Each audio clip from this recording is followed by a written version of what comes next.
We are from Group 7 and this is our research presentation on tick quilt may severely impact the estimation of postmortem interval using forensic entomology. Entomologists that help solve crimes by studying dead bodies and the insects that live on them. Entomology is the study of insects and their relationship to humans, the environment, and other living things.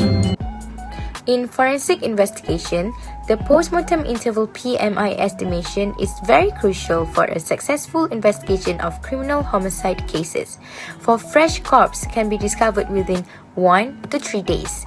Forensic entomology is the most feasible and applied method for estimating the PMI of decayed corpses discovered beyond 3 days since the death occurred. The immature stage of newly hatched larvae found on the corpse could provide a more accurate PMI than the early postmortem changes. There are two main ways to estimate the PMI in forensic entomology. The first method is by estimating the minimum postmortem interval PMI mean by using the age of the oldest immature insects that were collected on the corpse. The second method employs the succession of different insect species on the corpses. Factors such as biotic and abiotic affects the colonization, development, and succession. The biotic factors is defined by the cause of death, characteristic of the corpses, degree of decomposition, the trauma of the corpse, and the effect of scavengers, such as the species of insects and scavenging animals on the corpse. On the other hand, abiotic factors includes the effects of temperature, humidity, geographical location, and season. These factors affect the structure, richness, abundance, and the diversity of the carrion insects in a specific area. The objective of this study is to determine how tick quilt impact the postmortem using entomological methods. The significance of this study is that tick quilt may severely impact the estimation of postmortem interval using forensic entomology. Through various researches, forensic scientists may identify the factors that affect the postmortem interval. The problem statement is the effect of tick mulching on the ambient temperature around the corpse and the development of insects to estimate the PMI. The next part is method. Firstly, the investigators will examine the body. Secondly, the insects were sampled at the scene. The larva will be collected at the scene by using the tweezers. Then it will be placed in a hot water that above 90 degrees Celsius for 30 seconds. Then it will be stored in a 75% of ethanol as a preservative for follow-up the analysis in the lab later. The insect's body from the scene were identified by using identification that involves dissection and clearing of insect parts. The larval body length was measured by using a digital vernier caliper with a precision of 0.01 mm. The nearest weather station provided the ambient temperature of the death scene. All entomological evidence were preserved permanently in the laboratory. The corpse was found in a state of decomposition, bloated, and wearing long-sleeved trousers, with thick quilts covering its whole body. The head, neck, hands, and feet had a parchment-like transformation. The maggots were densest on the head and neck of the corpse. An autopsy result shows that it was sudden death. From the weather station located 21 km from the death scene, the average temperature of ambient in the area where the case occurred 9 days before the body was discovered was 19 degrees Celsius. During this period, the minimum and maximum temperature were 17.9 and 22.4 degrees Celsius. The corpse was found in a state of decomposition and bloated, wearing a long-sleeved coat, a short-sleeved shirt, and underpants, with a thick quilt covering from the shoulder regions to the feet. The maggots were mainly distributed in the abdomen and perineum. According to the meteorological data from the nearest weather station, located 29 km from the death scene, the average ambient temperature to the area where the case occurred 8 days before the body was discovered was 20 degrees Celsius. The minimum and maximum temperature were 15 and 24.4 degrees Celsius respectively. At the death scenes, 2 insect species were detected involving Chrysomia megacephala and Chrysomia raffifocis larvae.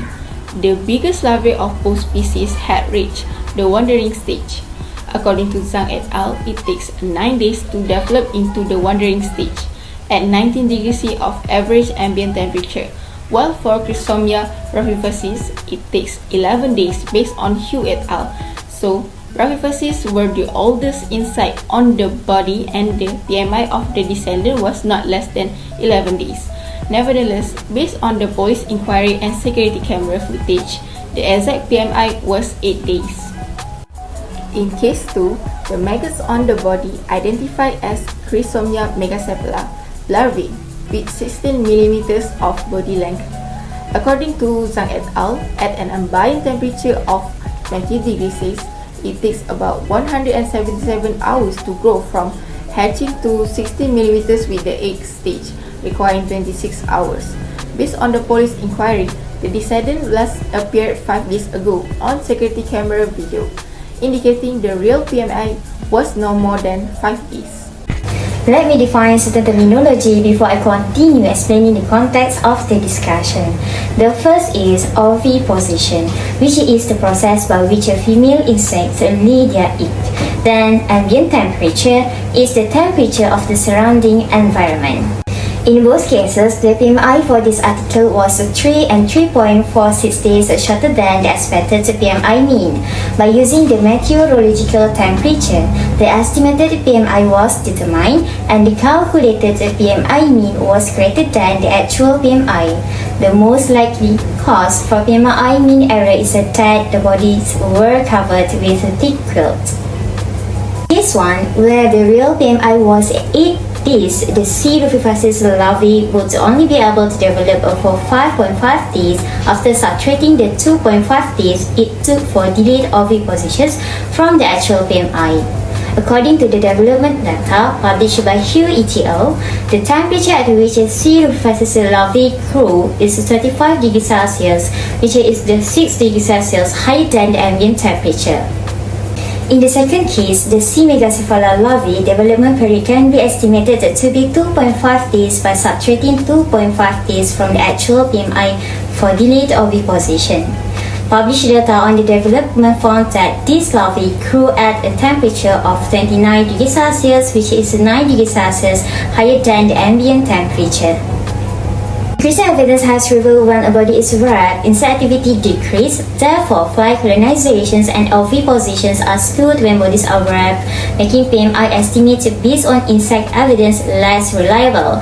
In addition, the body length of the larvae sample discovered under the blanket was substantially longer than those collected from the exposed head, suggesting that the blanket may have increased the temperature of the coop's environment. As a consequence, the heat generated by decompositions and larvae activity was prevented from escaping, which has speed up the development of larvae. In a conclusion, the development time of insect and the calculation of PMI were determined by the measurement of body, microenvironment, and ambient temperature. The thicker the quilt, the larger the mass of maggot that was produced that could affect the temperature of corpse environment and the PMI. Lastly, the recommendation. It is recommended to collect the scene temperature for 3 to 7 days continuously and compare it with the temperature recorded from the nearest weather station during the same period. Next, the regression equation should also be generated for the temperature correction to obtain the actual scene temperature during the suspected period. The temperature collected include the ambient temperature at 0.3 meter and 1.3 meter above the ground, the temperature of the corpse surface, the temperature of the soil, the temperature of the surface corpse that attached to the ground, and the temperature of the maggot mass.